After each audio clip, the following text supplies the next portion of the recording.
I work with clients, particularly, I don't know if it's a modern thing, people have short attention spans and often they want variety.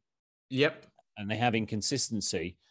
And a month can sometimes feel like a pretty long time to work on something. And they're like, oh, deadlifts again. But actually, at the end of it, they've actually developed a skill, and I think they really get the benefit of working on a couple of different moves and actually just seeing the numbers go up and get stronger. Because it's all well and good just doing random acts of variety, but it's really difficult to, I mean, what I noticed, particularly in the past, maybe a year and a half ago, before we had this kind of focus and structure, is that people just didn't know if they were strong. So they knew they were consistent because they're showing up. They knew that they were definitely getting stronger, but they didn't know actually what that meant. So I started creating standards. So we created some standards for like percentage of body weight. And now I've got enough barbells for everyone. We tend to do a lot of stuff in pairs anyway, but we've got enough barbells for whoever's in the class. We can always just work on it, everyone's own personal goals. And so, for example, like the minimum target for a woman was 85% body weight for 1 rep. For a guy, it was 5 reps. And if you're a big guy, like 120 kilos, that's quite a significant first, particularly if you're a novice. We went right up to 150% body weight.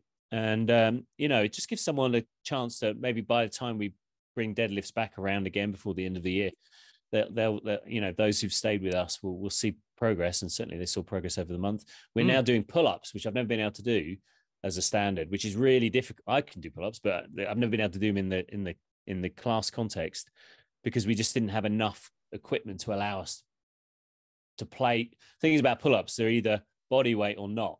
You can pull-ups either not do pull-ups are really hard. Yeah. Unless you can do it without loads of equipment, but it's just harder. It's like I know what you mean. I mean, most people are not strong enough anyway, let alone if you're one on the heavier side. So I've created different standards within the pull-up. So it allows us to work on pulls. So we've got a lat pull down. We can do rows with variety of machinings. I've got like a sled that people can pull with a rope. We've got hangs. You got so many different standards. There's always a different way of having success. And so it's been good in that sense. It gives us a lot of structure, and I like working to structure. I like giving myself limitations. God knows I've got enough myself, but if I give myself a limitation to work within, it allows me to structure a class and have a theme and work on a quality, really. Yeah. It's funny, like you're saying, like, just working on something for a month and people get a bit bored with it. A month's not that long as well. When you're working on like strength work, you're looking at years. Well, I'm doing and I know snatch. most people won't look at it like that, and it's kind of more recreational, and that's fair enough. But if you want to get truly, truly, truly proficient at something and strong at it and all of that, you've got to do a lot of it over a number of years. Yeah. Because I do jerk and snatch on Monday, jerk and snatch on Wednesday, jerk and snatch on Friday. Sometimes I'll do press ups afterwards, jump squats, and a bit of cardio, and that's about my variety, really. Well, yeah, I've been doing pull ups, pistols, and what are called presses for 2 years. Almost sounds like too much variety for you. Yeah. Three days a week for 2 years, and like. Well, a year you're all right at those things, aren't you now? And I've got way better at them, yeah. It's funny that, isn't it? But everything else gets easier when you get good at a couple of things, don't you? Well, that's the thing. I started when I hurt my ribs a couple of months ago.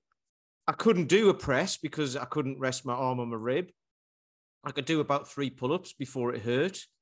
So I just got into doing a few pull-ups. I couldn't do any presses. What else am I doing? Pistols. I could do pistols about a week after my body would allow me, but I had to drop the weight right down. And then I started doing assisted one-arm, one-legged push-ups because I could do them. I could do a horizontal. Which one's that one? A horizontal push. Yeah, but not. Press up, I couldn't. And stuff. Yeah, and I could do a vertical push. I just couldn't rest my arm on my rib cage. So I started doing. You didn't stop though, did you?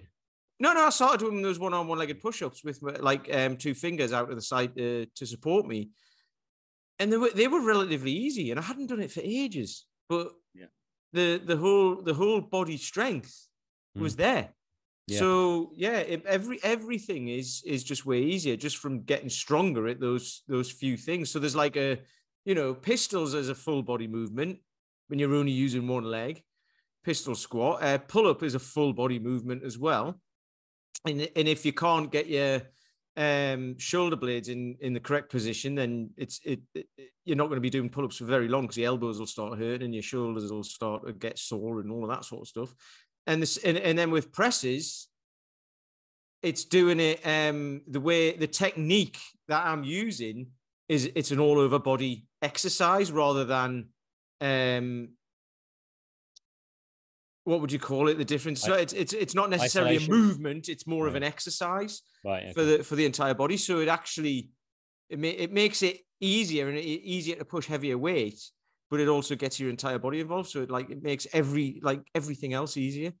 Well, it's interesting. Amazing. I mean, we sometimes get quite frequently. I don't know what this exercise isn't doing anything for me. I don't feel anything. Do you ever get that? Yeah. My facetious response would be, okay, let's put 50 kilos, 100 kilos on your back and see if you feel it. But it's what do you do when you encounter I can't feel anything? What's the point of this exercise?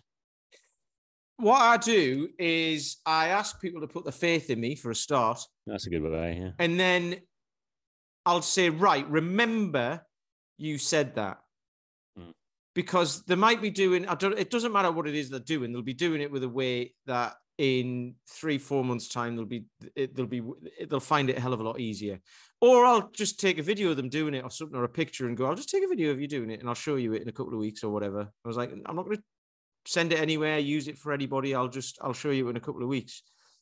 But I'll usually just tell them, when people are first starting out with me, I usually talk them through why we're doing an exercise because you need to know why, right? And I have had a few people recently kind of like, well, is there any more variety than this? And I'm like, there will be in the future because we can start to add variety once you've built the foundation of strength. And because if you just put variety in for variety's sake, then you don't necessarily get better at anything. You just end up doing more stuff and then burning out. Whereas if you strengthen a specific movement, then you get better at all the variety stuff anyway.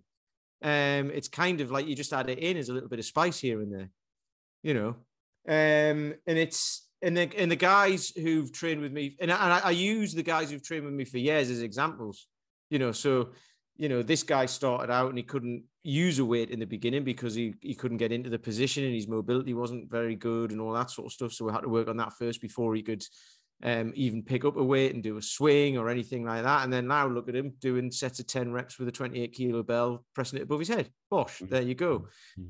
What more do you need to know?